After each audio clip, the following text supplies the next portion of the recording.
Welcome to Arif uncensored, जहाँ होती career की असली बातें। नो फेक मोटिवेशन, नो बकवास। आज है हमारे साथ में मुनव्वर जाफरी साहब। ये आईटी और ऑटोमेशन में डील करते हैं। तो आज इनसे जानते हैं ये बिजनेस कैसे होता है, इसमें क्या चैलेंजेस आते हैं और इसके फायदे और नुकसान क्या हैं।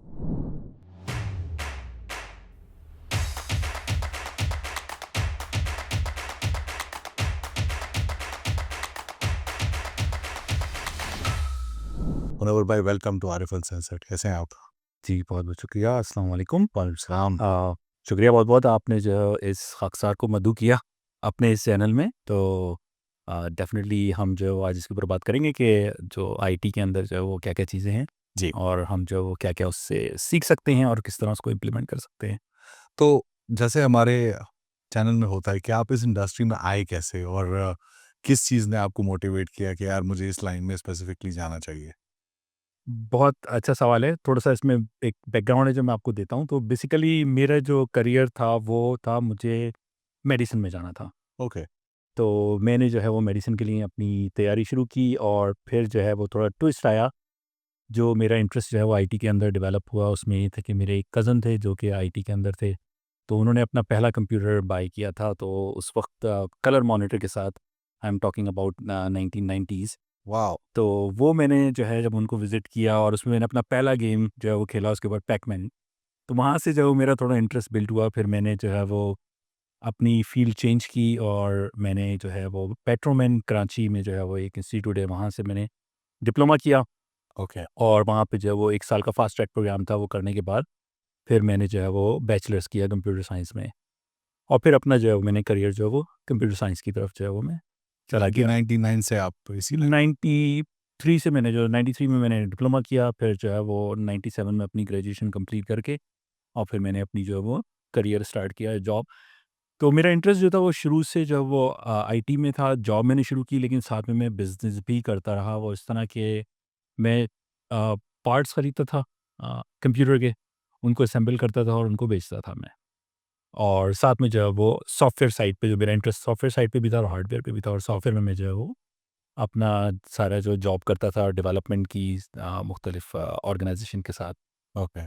और फिर जो है वो मैं 2000 में जो है 2001 के अंदर मैं जॉर्डन जो है वो मूव हो गया और मुझे एक अपॉर्चुनिटी मिली एज आईटी मैनेजर। वहाँ मैंने 5 साल जो है वो जॉर्डन में सर्व किया और उसके बाद मैं 2006 में जो है वो कनाडा मूव हो गया। एक्सीलेंट।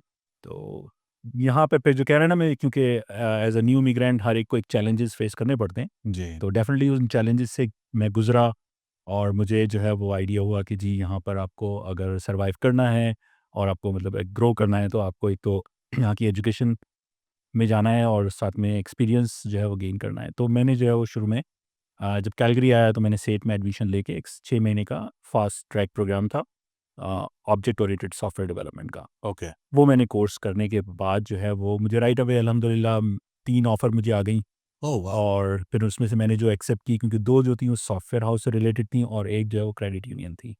एक्सीलेंट। तो सॉफ्टवेयर हाउस में बहुत काम कर चुका था तो मैं क्रेडिट यूनियन की तरफ जो है वो चला गया कि बैंकिंग और फाइनेंशियल यानी कहेंगे आईएसओ ट्रांस यूनियन जैसी। जी, जी। Okay. Credit union Westminster saving credit union is bank a a, British Columbia से जो है वो बैंक जो ब्रिटिश कोलंबिया का बैंक है जी। और अब वो प्रॉस्पेरा ने बाय कर लिया है। लेकिन उनका कैलगरी में एक ऑफ़िस था जिसमें वो लीज़िंग जो होती है हैवी इक्विपमेंट की लीज़िंग वो ओके। करते थे। तो उनको आईटी में ज़रूरत थी तो मैं वहाँ पर मैंने उनको जॉइन किया। 7 साल मैंने उनके साथ काम किया।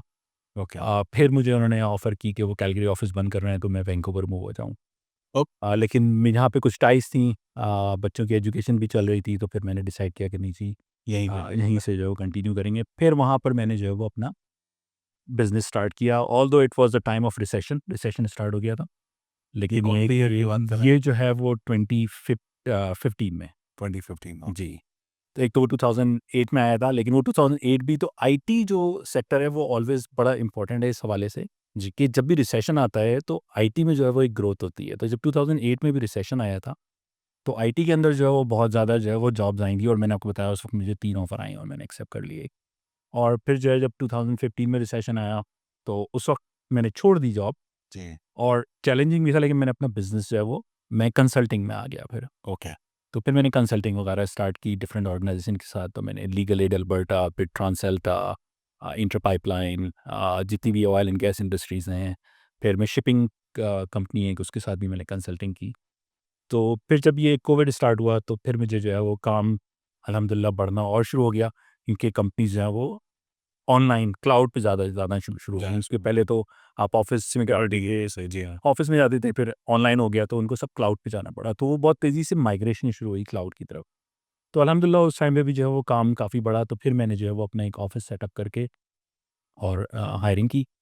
कुछ लोगों को तो अपना काम फिर मैंने उनको डिस्ट्रीब्यूट किया, और अल्हम्दुलिल्लाह अभी जो है वो मैं जो है वो मुख्तलिफ़ कंपनीज़ को जो है वो सर्विसेज़ प्रोवाइड कर रहा हूँ। और स्पेसिफिकली क्या कर रहे हैं? आपने बताया बी2बी कर रहे हैं। जी, तो मेरा जो बिज़नेस मॉडल है वो आईटी सर्विस एंड कंसल्टिंग है। ओके, तो हम जो है वो कंपनीज़ को हेल्प करते हैं कि वो डिजिटली ट्रांसफ़ॉर्म और ऑटोमेशन, क्योंकि बहुत सारा काम जो है वो चल रहा है अभी मैनुअल। जैसे इनवॉइसेस वगैरह होती हैं, अकाउंट पेबल सिस्टम्स होते हैं, तो उसमें ये कि उनके पास इनवॉइसेस आती हैं, वो इनवॉइसेस को प्रोसेस करते हैं, उनका अप्रूवल सिस्टम होता है। तो वो सिग्नेचर अभी भी जो है वो ये प्रोसेस चलता है कि वो इनवॉइसेस डायरेक्टर के पास या वीपी के पास आती हैं, वो साइन करते हैं और जब वो अकाउंट्स पे जाती हैं पे होने के लिए। तो वो सारा प्रोसेस जो है वो हम जो है इसको ऑटोमेट कर देते हैं। तो होता है कि आपके पास एक इनवॉइस आई आपकी ईमेल में, वो सिस्टम जो है इनवॉइस को रीड करता है, रीड करने के बाद उसको सिस्टम में पोस्ट करता है। ओके। पोस्ट करने के बाद उसमें जो है एक अप्रूवल का प्रोसेस ट्रिगर होता है कि जो भी उन्होंने जिसको डिफाइन किया हुआ तो होता ये है। डिपार्टमेंट के पास भी चला जाता है? अब जैसे जी, जी, अच्छा, वो उसको, हाँ, आपने उसमें रूल सेट करने होते हैं कि जी अगर इनवॉइस आती है तो ये इनवॉइस जो है वो पहले रिव्यू के लिए जो है वो अकाउंट मैनेजर के पास चली जाए, उसके बाद जब वो अप्रूव कर दे, देन नेक्स्ट स्टेप जो है वो अप्रूवल के लिए चली जाए। और जब वो अप्रूव हो जाए इनवॉइस, तो इट्स ऑल डिजिटल, कि वो उनके पास एक मैसेज ईमेल में जाता है कि दिस इज़ द इनवॉइस और ये सारा इनवॉइस का कंटेंट है। ओके, और उसमें उनके पास बटन होता है कि अप्रूव और डिक्लाइन, सो अप्रूव कर सकते हैं या डिक्लाइन कर सकते हैं, कमेंट्स प्रोवाइड कर सकते हैं। तो वो डिजिटली जो है वो स्टोर हो जाता है इन्फॉर्मेशन कि जी इसके पास ये अप्रूवल गई थी और उन्होंने इसको अप्रूव कर दिया। वो स्टोर हो जाती है, then it goes back to the account department, और वो ईदर चेक प्रिपेयर कर देते हैं या ईएफटी कर देते हैं क्लाइंट को। सो ये सारा प्रोसेस जो है वो डिजिटलाइज़, हम उसमें जो है वो क्लाइंट्स को हेल्प कर रहे होते हैं। उसके अलावा बहुत सारी हम अदर चीज़ें लाइक डेटा वेयर हाउसिंग बहुत ज़्यादा हो रही है यहाँ पर, जो है कि आपका डेटा बहुत इंपॉर्टेंट है। बिल्कुल। सारे डिसीजन मेकिंग जो होती है वो डेटा के बेस पे हो रही होती है। तो हम जो है वो एनालिटिक्स भी हो गया। बिल्कुल एनालिटिक्स भी हो गया, और अब तो ज़्यादा मशीन लर्निंग की तरफ भी। अभी बल्कि मैं एक क्लाइंट के साथ काम कर रहा हूँ, तो उनका एक बड़ा इंटरेस्टिंग प्रोजेक्ट है कि उनके पास डेटा है और उनको उसमें से जो है वो एनॉमली डिटेक्ट करनी है कि उसके अंदर क्या चीज़ जो है वो एबनॉर्मल है, राइट, डेटा में। तो अब वो डेटा जो है वो हमको मशीन लर्निंग को भेजना है, उसको ट्रेन करना है मशीन को, लर्निंग को, कि जी ये मॉडल है उसका जो हमने बनाया है, उसमें जाएगा डेटा, वो उसको स्टडी करेगा और फिर आपको रिजल्ट देगा कि इस डेटा में, राइट। उसका फिर एक्शन क्या? उसके ऊपर तो अगर जैसे कंपनीज़ हैं उनको अगर डिटेक्ट करना है कि फ्रॉड्स हो रहे हैं या नहीं हो रहा है डेटा में, तो आपने कोई एक्सपेंस फाइल किया हुआ है, तो इस तरह की चीज़ें भी जो है वो हम डेवलप, और ये सारा ऑटोमेट कि आपने जो है वो सिस्टम को एक फ़ाइल भेज दी, ये फ़ाइल है इसमें से डिटेक्ट करके मुझे भेज दो रिज़ल्ट। तो ये कोई बेटर। सॉफ्टवेयर आपका खुद का डेवलप्ड है या कोई फॉर्म पे आप? हम जो है वो मॉडल्स और ये सारी जो है ऑटोमेशन, हम एक टूल है माइक्रोसॉफ्ट का टूल है, तो माइक्रोसॉफ्ट जो है वो ऑल एक कंप्लीट पैकेज है, जिसमें माइक्रोसॉफ्ट का एक एज़्योर है। तो एज़्योर में एज़्योर एआई आ जाता है, artificial intelligence, Azure machine learning है, और एज़्योर के बहुत सारी जो चीज़ें हैं, जनरेटिव एआईज़ हैं जो कि आर्टिफ़िशियल इंटेलिजेंस में आती हैं। उसके अलावा हम जो ज़्यादा काम कर रहे हैं वो माइक्रोसॉफ्ट का पावर प्लेटफ़ॉर्म का टूल है। ओके, सो माइक्रोसॉफ्ट का पावर प्लेटफ़ॉर्म टूल इन्होंने पहले ये इंडिविजुअल प्रोडक्ट्स के तौर पे आया था, पहले पावर बीआई आया था जो कि एक एनालिटिकल टूल है, जो उन्होंने 2015 में लॉन्च किया था। उसके बाद उन्होंने जो है वो 2017 में पावर ऑटोमेट के नाम से एक टूल लॉन्च किया, जो कि माइक्रोसॉफ्ट ने। माइक्रोसॉफ्ट ने, जिसको ओके। उन्होंने नाम दिया पावर ऑटोमेट, जो कि ऑटोमेशन के लिए इस्तेमाल होता था, कि आप कोई ये वो चीज़। स्पेसिफिक इंडस्ट्री के लिए यूज़ हो रहा है या नहीं, जेनेरिक है? ये जेनेरिक है। ओके। और इसमें अच्छी चीज़ ये है कि माइक्रोसॉफ्ट जो है, क्योंकि हर नॉर्मली हर ऑर्गेनाइज़ेशन माइक्रोसॉफ्ट कुछ ना कुछ होता ही है। ऑफ़िस 365 यूज़ कर रही है। या तो माइक्रोसॉफ्ट ने ये सारे टूल्स जो है ना उसके साथ इंटीग्रेट कर। दिए हुए हैं कि आपके पास जो लाइसेंस है, जो बेसिक लाइसेंस है, उसमें ये टूल्स हैं और बेतहाशा टूल्स हैं। तो अगर बहुत सारे लोग जो है वो इसके बारे में जानते भी नहीं हैं, लेकिन अगर वो जाएँ, उनके पास अगर है और अपनी कंपनी के अंदर भी है, अगर इसी कंपनी में काम कर रहे हैं, तो वो टूल्स को एक्सेस कर सकते हैं। उसके लिए कोई वो उन्होंने ब्लॉक नहीं किया हुआ था कंपनीज़ के अंदर। तो जो बेसिक उन्होंने जो वर्जन रखा हुआ है इन टूल्स का वो अवेलेबल है। तो पावर ऑटोमेट आया 2017 एंड 2018 पावर एप्स, और फिर जो है वो माइक्रोसॉफ्ट ने एक 2020 में पावर वर्चुअल एजेंट के नाम से टूल लॉन्च किया, जो कि बेसिकली आर्टिफिशियल इंटेलिजेंस या आप चैटबॉट कह सकते हैं उसको, ओके। वो टूल था। फिर माइक्रोसॉफ्ट ने इन चारों टूल को कंबाइन करके पावर प्लेटफॉर्म का नाम दे दिया। तो इसको उन्होंने जो है वो फिर माइक्रोसॉफ्ट ने लॉन्च किया कि आप ये टूल्स यूज़ करें, और ये इनका जो माइक्रोसॉफ्ट का पूरा इकोसिस्टम जो है ये ऑल इंटीग्रेटेड है। ओके। तो इसमें ब्यूटी ये है कि आपको जो है वो लर्निंग तो बहुत आसान है, क्योंकि आपको इतना मटेरियल अवेलेबल है। माइक्रोसॉफ्ट ने अपना कम्युनिटी चैनल बनाए हुए हैं जहाँ पर आप जाके लर्न कर सकते हैं, पूछ सकते हैं सवालात, वहाँ से आपको आंसर एक्सपर्ट आंसर कर देते हैं। आप माइक्रोसॉफ्ट को टिकट भी क्रिएट कर सकते हैं, और यूट्यूब के ऊपर बेतहाशा वीडियोस अवेलेबल है। मैंने अपना खुद भी चैनल बनाया हुआ है एक, जिसमें मैं जो है वो वीडियो वगैरह पोस्ट करता रहता ओह! हूँ, ट्रेनिंग से मटेरियल जो है वो। उसके अलावा हम ट्रेनिंग भी देते हैं। तो हम माइक्रोसॉफ्ट के पार्टनर हैं, तो माइक्रोसॉफ्ट जो है वो हमें अलाउ करता है कि हम माइक्रोसॉफ्ट की जो प्रोडक्ट्स हैं और उनका अपना ट्रेनिंग मटेरियल होता है, तो हम अपना ट्रेनिंग मटेरियल माइक्रोसॉफ्ट के थ्रू जो हम ट्रेनिंग दे रहे होते हैं उनमें उनका ही ट्रेनिंग मटेरियल यूज़ करते हैं। ओके। तो माइक्रोसॉफ्ट जो है वो इन प्रोडक्ट्स के ऊपर कोर्सेज़ और ट्रेनिंग प्रोवाइड करता है, ओ और ये फ्री ट्रेनिंग्स हैं। तो अगर आप events.microsoft.com पे जाएँगे तो वहाँ पर आपको बेतहाशा जो है वो उनके ट्रेनिंग मॉड्यूल्स मिल जाएँगे जो आप बुक कर सकते हैं, जी। और फिर वो आप ऑनलाइन भी हैं और ऑन साइट भी हैं। तो अगर आप कैलगरी में हैं तो कैलगरी में माइक्रोसॉफ्ट का ऑफ़िस है डाउनटाउन में, वहाँ पर भी कोर्सेज़ होते हैं, ऑनलाइन भी होते हैं। तो वो कोर्स आप बुक करें। It's a full day course होता है, तो जिसमें जैसे मैंने आपको ये 4 टूल बताए, तो इन 4 टूल में माइक्रोसॉफ्ट एक ऐप इन अ डे के नाम से कोर्स कराता है, जो कि पावर ऐप से रिलेटेड है, जिसमें आप एप्लीकेशन डेवलप करते हैं। वो मोबाइल एप्लीकेशन भी होती है, डेस्कटॉप भी होती है, तो टैबलेट, इन सारी चीज़ों पे वो एप्लीकेशन। इसमें कुछ प्रायर एक्सपीरियंस चाहिए कि अच्छा सवाल है आपका। तो इसमें थोड़ा-सा इंटरेस्टिंग थिंग ये है कि माइक्रोसॉफ्ट ने जो अब शुरू किया है, जिस तरफ जा रही है टेक्नोलॉजी, उसमें ये कहते हैं कि अब ये लो कोड और नो कोड है। अच्छा। तो आपको जो है वो कोई कोडिंग इतनी ज़्यादा नहीं करनी है। एक तो कोडिंग करनी नहीं है, अगर आप अपना कोई बेसिक मॉड्यूल बनाना चाह रहे हैं। इट्स जस्ट आपने उसको सेलेक्ट करना है कि जी आपको कौन-सी ऐप डेवलप करनी है। उन्होंने टेम्पलेट्स भी दिए हुए हैं कि आपने अगर एक्सपेंस सिस्टम बनाना है तो वो एक्सपेंस सिस्टम का टेम्पलेट ले लें आप। अगर आपने जो है वो कोई ट्रैवल एजेंसी का कोई बनाना है ऐप, अच्छा। तो उसका टेम्पलेट उन्होंने दिया हुआ है आपको। जो है वो एक लीव ही दिन के वेकेशन कोर्स के अप्रूवल, एक ही दिन के कोर्स के अंदर आप ये कर लेंगे। जो कोर्स है उनका, उस कोर्स के अंदर वो सिखाते हैं कि ऑर्डरिंग सिस्टम, कि आप कॉफ़ी मशीन कैसे ऑर्डर करेंगे। और उसका पूरा प्रिक्रूटमेंट प्रोसेस है ना, वो आप ऑर्डर से लेके और फुलफिलमेंट। वेंडर तक जाएगा, और वेंडर्स की फुलफिलमेंट इवन दो उसकी इंस्टॉलेशन तक का। वॉव! ओके। तो वो काफ़ी लेंदी एक है 8 घंटे का कोर्स, लेकिन ये कि काफ़ी इंटेंसिव कोर्स है वो। ओके। लेकिन बहुत सारी चीज़ें आप उसमें लर्न कर जाते हैं। और जहाँ तक कोडिंग का सवाल है, तो अगर आप, जैसे आपको नहीं आती है जी। प्रोग्रामिंग, तो अगर आप बेसिक जैसे एक्सेल है, अगर आपको एक्सेल आती है, जिसमें एक्सेल में थोड़े बहुत फार्मूलाज़ लगते हैं कि अगर जी। आपने सम करना है, जी हाँ। या एक छोटी-मोटी इफ़ की कंडीशन होती सही है, है। जी। तो अगर आपको इतनी बेसिक इन्फॉर्मेशन है उसकी, तो आप आसानी से लर्न कर जाएँगे। अगर नहीं है, आपको थोड़ी-सी एफ़र्ट करनी पड़ेगी, पर इट्स नॉट डिफ़िकल्ट। ओके। तो ये जो है ना, वो उन्होंने काफ़ी जो अ, फ्लेक्सिबिलिटी। या तो टेक्नोलॉजी बहुत ज़्यादा इवॉल्व हुई है, और इसमें है कि अब आपको उतनी प्रोग्रामिंग नहीं आने की, कि आपको बस, आप थोड़ी-सी अगर क्रिटिकल क्रिटिकल थिंकिंग है आपकी, तो आप इज़िली इसको अडॉप्ट कर सकते हैं, और ये सारी चीज़ें आपको जो है वो अवेलेबल है ऑनलाइन, कि आप वहाँ से जाके लर्न करें। तो ये मैं इन 4 जो प्रोडक्ट की बात कर रहा हूँ, उनमें से जो पावर ऐप्स में जिसमें आप एप्लीकेशन डेवलपमेंट कर लेंगे सारी, और वो आप अपने फ़ोन के ऊपर भी जो है वो यूज़ कर सकते हैं। ओके।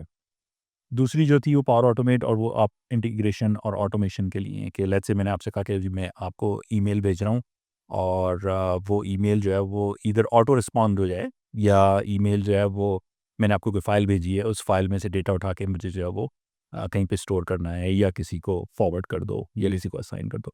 तो इस तरह की चीज़ें हैं वो आपने रूल्स बना पावर दिए। ऑटोमेट में जी तो होती देखिए बेसिकली हमारा जो मकसद है चैनल का, आपने इसमें बहुत अच्छी चीज़ें कवर की जिसमें बी टू बी में क्या-क्या सर्विसेज प्रोवाइड कर सकते हैं, क्या-क्या ट्रेनिंग लोग ले सकते हैं और ये एक अच्छी बात है, ये फ्री अपॉर्चुनिटी लोगों के लिए जी। अवेलेबल है। अब इसमें जो न्यू कमर्स आते हैं, जो इस इंडस्ट्री में आना चाहते हैं, वो कैसे आएँ? क्योंकि आपको मालूम है कि आजकल हालात जो हैं, वो नए बच्चे जो हैं वो आ रहे हैं या कई लोग जो हैं वो जॉब चेंज या स्विच करने के चक्कर में हैं, तो उनके लिए कैसी अपॉर्चुनिटी बन सकती है? इसमें कोई प्री एजुकेशन या ये आसान है या ये मुश्किल है, या कुछ इसमें इंग्लिश की लिमिटेशंस? देखिए, इसमें लिमिटेशन तो ऐसी कोई ज़्यादा नहीं है। मैंने आपको इसमें बताया कि अगर आपको बेसिक थोड़ी नॉलेज है, तो आपको उतनी एफ़र्ट नहीं डालनी पड़ेगी। लेकिन अगर आपके पास बिल्कुल भी आप कंप्यूटर से आशना नहीं है, जी हाँ। या किस तरह उसको यूज़ करना है, जी। या एक्सेल वगैरह किस तरह इस्तेमाल करनी है, तो आपको थोड़ी एफ़र्ट्स में लगानी पड़ेगी। अच्छा, जो लोग आते हैं यहाँ पे, ख़ासतौर पे इमिग्रेंट, मेरा अपना क्योंकि एक्सपीरियंस, मेरा आईटी का बैकग्राउंड था, मैं आईटी में ही कंटिन्यू किया, लेकिन बहुत सारे लोग आते हैं यहाँ पे जो कि अपना जो करियर जो है वो चेंज करना चाहते हैं, या हम जो है वो फाइनेंस में हैं, हम आईटी में जाना चाह रहे हैं। हाँ, कई बेचारे जिनको जॉब जी, नहीं मिल रहा है, कोई बिल्कुल, बोर हो जाते हैं तो बिल्कुल। इतने स्विच तो उनके लिए जो है ना वो बेस्ट यही है। या तो हाउसवाइफ्स। हाँ, हाउसवाइफ़, और क्योंकि अब तो ये सारा ऑनलाइन है, बेतहाशा चीज़ें जो है वो सारी ऑनलाइन कर रहे हैं, तो अब तो ये है कि आप जो घर में ख़वातीन हैं वो भी तो डेफ़िनिटली उनको सीख सकती हैं एग्ज़ैक्टली। और कर सकती हैं इन चीज़ों को, और अपॉर्च्युनिटी बहुत ज़्यादा हैं। और कहीं पे जॉब मिल जाता है, अगर जैसे अब फॉर एग्ज़ाम्पल कोई किसी ने बेसिक स्किल के साथ में ये कोर्स कर लिया और करने के बाद में फिर जॉब के प्रॉस्पेक्ट्स कितने हैं? देखें, जॉब के प्रॉस्पेक्ट्स ये होता है कि डेफ़िनेटली अगर आप न्यू कमर हैं और आप लर्न कर रहे हैं, नई चीज़ें आपके लिए हैं, तो डेफ़िनेटली आप एक्सपीरियंस नहीं है, तो आपके लिए थोड़ा-सा चैलेंजिंग होगा इन होना। लेकिन उसके लिए बेस्ट ये होता है कि you have to find opportunities कि आपको कहीं पे इंटर्नशिप मिल जाए। ओके, ये मिल बहुत जाती है तो जी, आसानी से? बहुत कंपनीज़ हैं। वो मेरे पास जितने भी लोगों ने जॉइन किया शुरू में, गो के मैंने जो है वो इंटर्नशिप पे किसी को नहीं हायर किया था, मैंने डायरेक्ट हायर किया था। लेकिन मैंने जिन लोगों को हायर किया था, वो उनको ये प्रोडक्ट नहीं आती थी। ओके। उनका थोड़ा बहुत आईटी का बैकग्राउंड था डेफ़िनेटली, जी। लेकिन उनको इन प्रोडक्ट के बारे में कोई नॉलेज नहीं थी, तो उनको मैंने ट्रेन किया। जी। और एक और चीज़ के इसके लिए जो है वो वैसे तो कोई रिक्वायरमेंट नहीं है कि आपकी एजुकेशन क्या है, सर्टिफ़िकेशन है कि नहीं है, लेकिन ये प्लस पॉइंट होता है कि आप सर्टिफ़िकेशन कर लें। तो मैंने जो जिनको हायर किया, उनको मैंने ट्रेन किया, उनको मैंने सर्टिफ़िकेशन भी कराई। और सर्टिफ़िकेशन का कराने का एक रीज़न ये भी था कि एक तो हाँ, रिक्वायरमेंट होती है कि हम जो है वो माइक्रोसॉफ्ट पार्टनर हैं, तो we should be have a certified employees होने चाहिए समझ हमारे गया। पास। जी। तो उनको हमें ट्रेनिंग करा के और उनकी सर्टिफ़िकेशन करानी पड़ती है। ओके। तो certification is a plus point. Okay. तो दूसरी चीज़ जो है आपकी उनके लिए न्यू इमिग्रेंट्स हैं, और या जो चेंज करना चाह रहे हैं अपना प्रोफ़ेशन, उनके लिए बेस्ट यही है कि वो लर्न करें ऑनलाइन। बेतहाशा मैंने आपसे कहा कि वीडियोज़ अवेलेबल है। उसके अलावा यूडेमी है, वहाँ पे कोर्सेज़ होते हैं अगर वो पेड कोर्सेज़ करना चाह रहे हैं। ओके। माइक्रोसॉफ्ट फ्री कोर्सेज़ करा रहा है, वो आप जो है वो अटेंड कर सकते हैं, वहाँ से लर्न करें। और बाकी ये कि फिर ट्राई करेंगे जो कंपनीज़, क्योंकि ये चीज़ें हर कंपनी इस्तेमाल कर रही है। सही बात है। तो आप जो है वो ट्राई टू फाइंड कि आपको इंटर्नशिप मिल जाए, जो कंपनीज़ हैं आप उनको अप्रोच करें कि जी, मेरे पास बेतहाशा ईमेल आती हैं कि आपके पास कोई इंटर्नशिप है या कोई अच्छा, अवेलेबिलिटी है। कई लोग वैसे ऐसे कोर्स खुद के अपने बिज़नेस के लिए भी करते हैं, तो आपको लगता है उनके लिए भी सूटेबल है? जी, बिल्कुल डेफ़िनेटली, क्योंकि मैंने आपको बताया कि ये अब लो कोड, नो कोड कॉन्सेप्ट जो है वो आ गया है कि जी आपको जी। कोई कोडिंग नहीं करनी है। जी। आपने अगर करनी है तो बहुत माइनर कोडिंग है। तो जो मतलब बिज़नेस ओनर हैं, वो भी जो है वो इन चीज़ों को लर्न करके और थोड़ा उसमें टाइम लगा के वो खुद भी जो है वो उसको ऑटोमेट अपनी चीज़ें कर सकते हैं, और they can have their business more efficient. ठीक है? तो क्योंकि मेन चीज़ वही है कि आपके पास टाइम जो है वो इम्पोर्टेंट है। तो अगर आप ये चीज़ें ऑटोमेट कर लेंगे तो आपका जो है वो टाइम आप दूसरी प्रोडक्टिव चीज़ों के ऊपर लगा सकते लगा लेते हैं। हैं। और आजकल एआई काफ़ी प्रोमिनेंट हो गया, हर चीज़ में एआई आ रहा है, अब काफ़ी चीज़ें और ऑटोमेट हो रही हैं एआई के थ्रू। तो आपको क्या लगता है कि जो ये इंडस्ट्री है, ये जो अपॉर्च्युनिटीज़ हैं, ये आगे भी लास्ट करेंगी या शायद एआई किल कर दे इनको या रिड्यूस कर दे? हाँ, ये बड़ा मिसकंसेप्शन है कि एआई है तो एआई क्या करेगा? देखिए, हर टाइम पे जो है वो चीज़ें इवॉल्व हो रही हैं। हर जो डेकेड है उसमें जो है वो एक नई चीज़ आ नहीं जाती है। चल आती। तो हमें जो है वो जिस चीज़ों को फ़ॉलो करना पड़ेगा कि हम जो है वो आगे फ्यूचर क्या है, क्योंकि अब आपके पास टेक्नोलॉजी है, तो आप उससे लर्न कर सकते हैं कि जी आगे क्या फ्यूचर है, किस चीज़ का है। जी। अगर आपको याद हो जो हमारे मिलेनियल जनरेशन है, तो एक मूवी आई थी नाइट राइडर के नाम से, जी। जी। ठीक है? उसमें अगर आपको याद हो तो वो एक उसके पास गाड़ी थी जो कि गाड़ी खुद ड्राइव होती थी, जो कि कमांड पे वो ड्राइव हो जाती थी। तो उस वक़्त किसी ने सोचा भी नहीं था कि जी ऑटोमेटेड है। इस तरह की टेक्नोलॉजी इन द फ्यूचर होगी। तो और इसी तरह बहुत सारी अभी भी मूवियाँ आती हैं जहाँ पे आप जो है उस स्पेस में जो है वो रह रहे हैं और ये सब कुछ फ्लाई कर रहे कर हैं। रहे हैं सब। तो अभी उस लेवल पे आहिस्ता-आहिस्ता जा रहे हैं और in the future this is gonna be happen, right? So जी, हमें सिर्फ जो है वो लर्न करना होगा कि जी आगे दुनिया किस तरह मूव हो रही है और हमें अपने आप को चेंज करना पड़ेगा। तो टेक्नोलॉजी चेंज हो रही है। जी, अगर आप जो है वो उसको अपने साथ अपने आप को अपडेट नहीं करेंगे, डेफ़िनेटली आप पीछे रह जाएँगे। तो लर्निंग का जो टाइम है वो तो कंटिन्यू आपको लर्न तो करना है। इट्स नॉट लाइक कि आपने उसको छोड़ दिया। जी।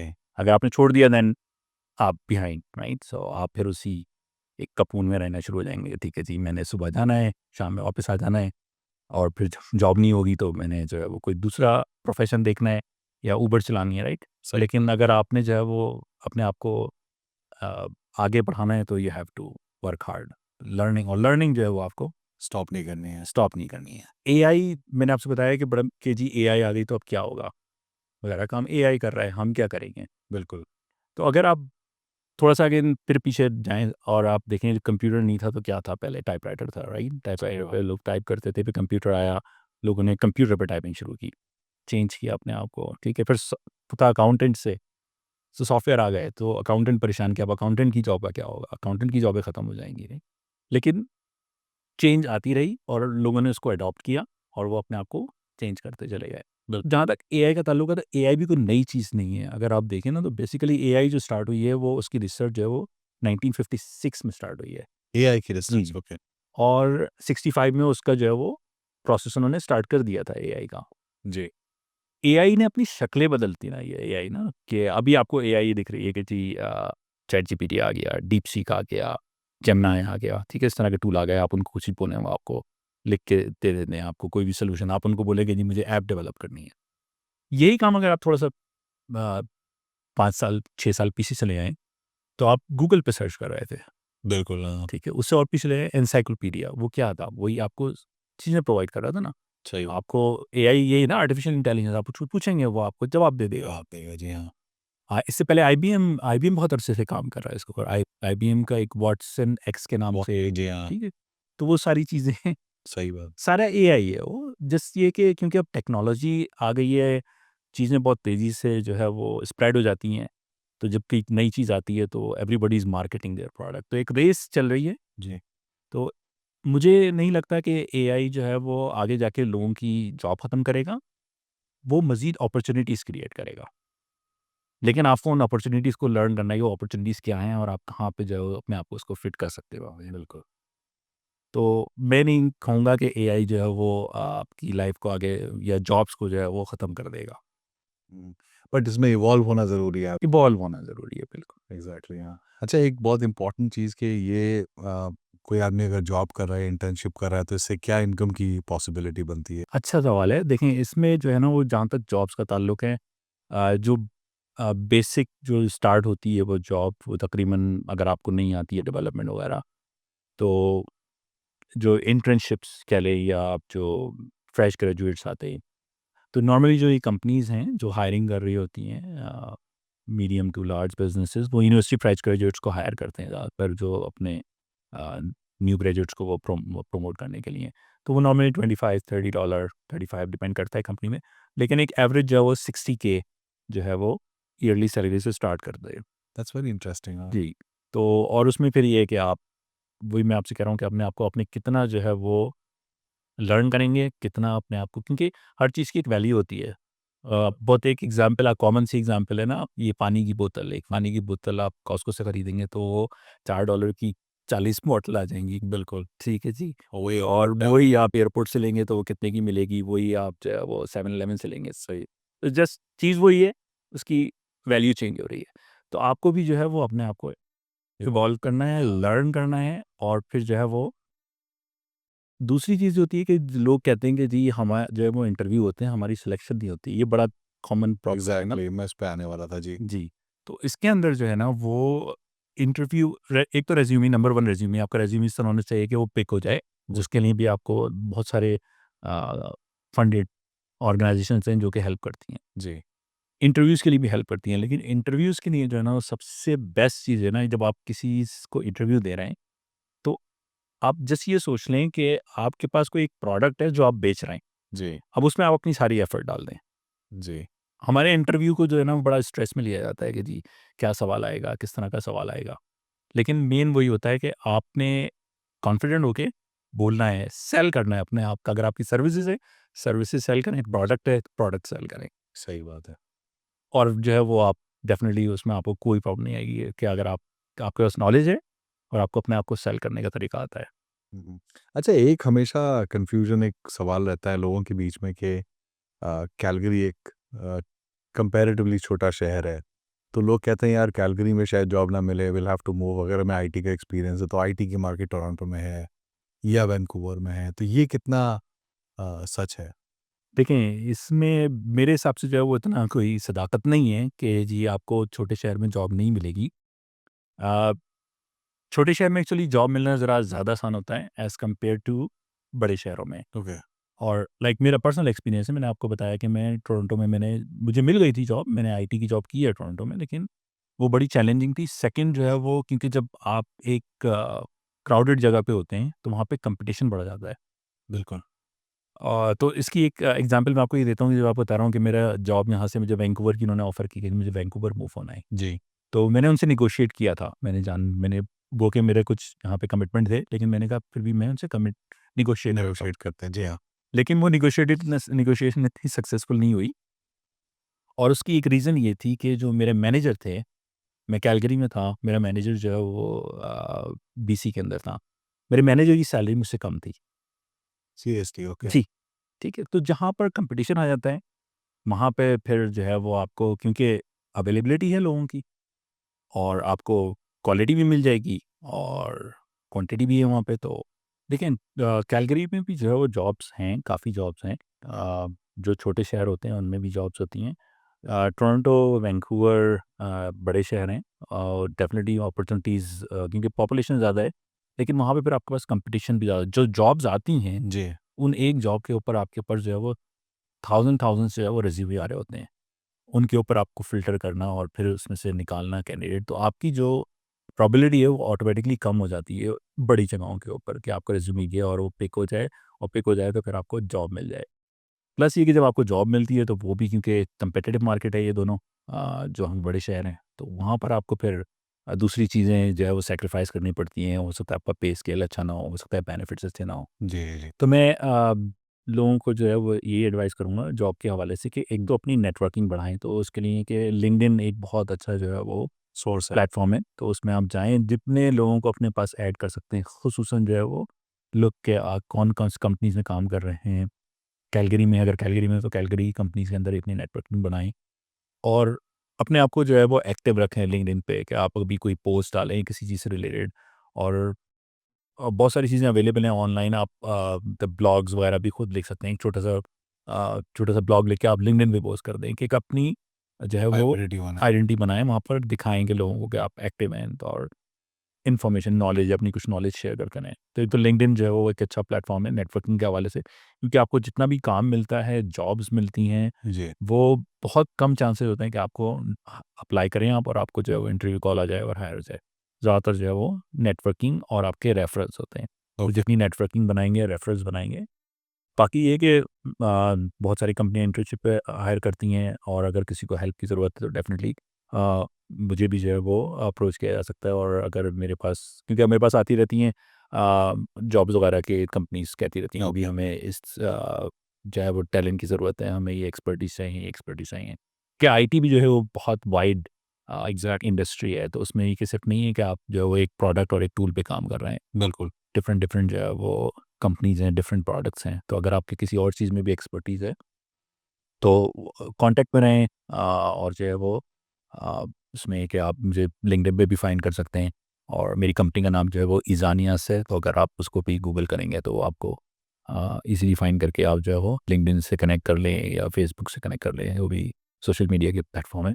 ओके, तो इंशाल्लाह ये कि मैं भी जो अपनी कनेक्शन आप लोगों के साथ बना के और फिर ये कि अगर कोई जो अपॉर्चुनिटी आती है तो मैं कोशिश करूँगा कि अपनी डेटाबेस में जो है वो आप लोग के रेज्यूमे रखूँ और कोई आती अपॉर्चुनिटी है मेरे पास या मेरे किसी क्लाइंट के या किसी रेफरल के थ्रू, तो मैं अपनी पूरी कोशिश करूँगा कि उनकी हेल्प करूँ, उनको आगे रेफर करूँ। तो जस्ट के कनेक्शन बनाएँ और कॉन्टैक्ट में रहें। Excellent. Thank you so much, आपसे बात करके बड़ा अच्छा लगा। आई होप कि जो हमारे व्यूअर्स हैं उनको उससे काफ़ी इंसाइट्स मिलेंगे और कोई भी हेल्प चाहिए होगी तो आपसे कांटेक्ट करें इफ़ यू डोंट माइंड।